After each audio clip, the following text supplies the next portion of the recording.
बात गुजरात चुनाव से जुड़े एक ऐसे मुद्दे की जिस पर पूरे देश में चर्चा हो रही है। क्या आप जानते हैं कि श्रद्धा हत्याकांड को गुजरात में भी लव जिहाद से जोड़कर बीजेपी के नेता रख रहे हैं। बहरहाल उसी श्रद्धा हत्याकांड पे अब आइए आपको दिखाते हैं एक बड़ा खुलासा, क्योंकि आज एक चैट के जरिए बहुत बड़ा सच सामने आया। कि आप जानते हैं 18 मई को हत्या की थी आफ्ताब ने कथित तौर पर श्रद्धा की, और उससे एन पहले श्रद्धा ने यहां तक कहा था कि आफ्ताब उसके टुकड़े टुकड़े करना चाहता है। इस चैट के जरिए बड़े खुलासे देखिए।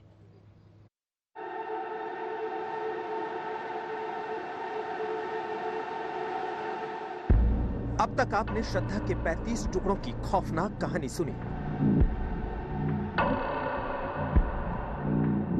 अब तक आपने देखा कि कैसे दिल्ली पुलिस श्रद्धा के टुकड़ों की तलाश में जंगल जंगल भटक रही है। अब तक आपने देखा कि कैसे दिल्ली पुलिस जबड़ा, दांत और हड्डियां बटोरकर श्रद्धा मर्डर केस में सबूत जुटाने की कोशिश कर रही है। लेकिन आज हम आपको श्रद्धा और आफ्ताब का वो सच दिखाने जा रहे हैं जो अभी तक आपने नहीं सुना है।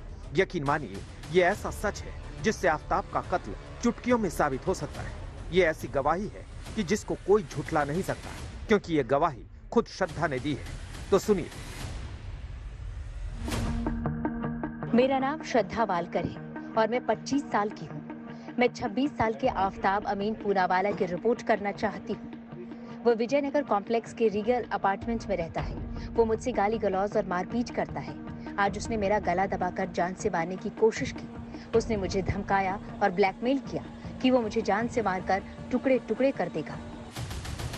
तो सुना आपने, श्रद्धा कहती है कि आफ्ताब उसके टुकड़े टुकड़े कर देगा, और आफ्ताब ने सच में श्रद्धा के 35 टुकड़े कर डाले। और जिस तरह आफ्ताब ने आरी से श्रद्धा को काटा, पूरा देश आफ्ताब की क्रूरता से दंग रह गया है। हम आपको बता दें कि श्रद्धा ने यह गवाही 23 नवंबर 2020 को मुंबई पुलिस को चिट्ठी लिखकर दी थी।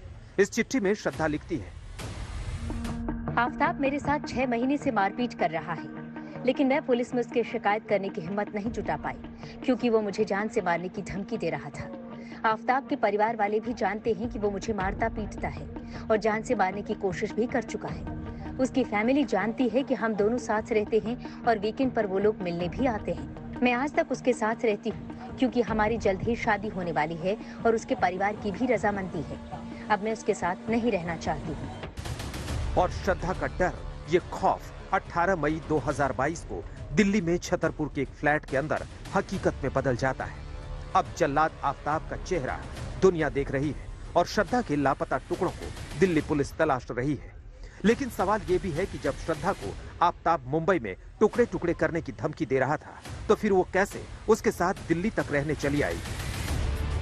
क्या शातिर आफ्ताब ने श्रद्धा को पहला फुसला लिया था, मना लिया था? सवाल ये भी है कि क्या श्रद्धा की जान बच सकती थी? सवाल ये भी कि क्या श्रद्धा की शिकायत को मुंबई पुलिस ने सीरियसली नहीं लिया? हमने सीधे मुंबई पुलिस से बात की, आप भी सुनिए। अर्जी दी गई थी, अर्जी के ऊपर में जांच हुई है।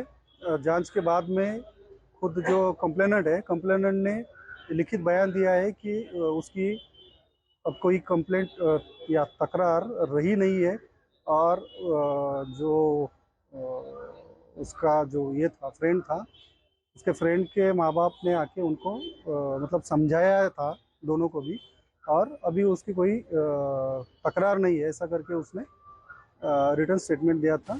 मुंबई में जो डर श्रद्धा के मन में बैठा था, श्रद्धा के टुकड़े टुकड़े करने की धमकी जो आफ्ताब ने मुंबई में दी थी, दिल्ली में भी कत्ल से ठीक पहले श्रद्धा के सामने फिर से वो डर समा गया।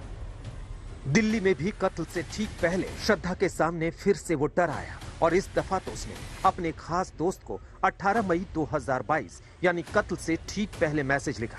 श्रद्धा ने यह मैसेज 18 मई को शाम 4:30 बजे इंस्टाग्राम पर भेजा।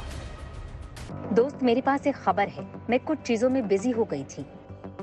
इसके 2 घंटे बाद लगभग 6:30 बजे श्रद्धा के दोस्त ने रिप्लाई में पूछा, बताओ क्या खबर है?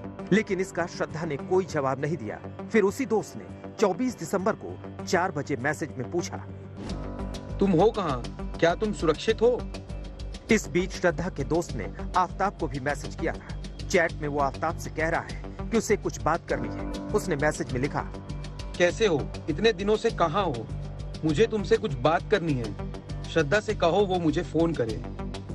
इसके बाद इस दोस्त ने आफ्ताब को 2 बार फोन भी किया, लेकिन आफ्ताब ने ना तो कोई रिप्लाई किया और ना ही कॉल बैक किया। तब तक श्रद्धा के दोस्त को पता नहीं था कि आफ्ताब श्रद्धा को 35 टुकड़ों में काट चुका है और 12 नवंबर को जब दिल्ली पुलिस ने आफ्ताब को गिरफ्तार किया तो श्रद्धा का टुकड़े टुकड़े कर देने वाला डर पूरे देश को डरा रहा है। दिल्ली से तेजश्री पुरंदरे के साथ देव कोटा, मुंबई आज तक।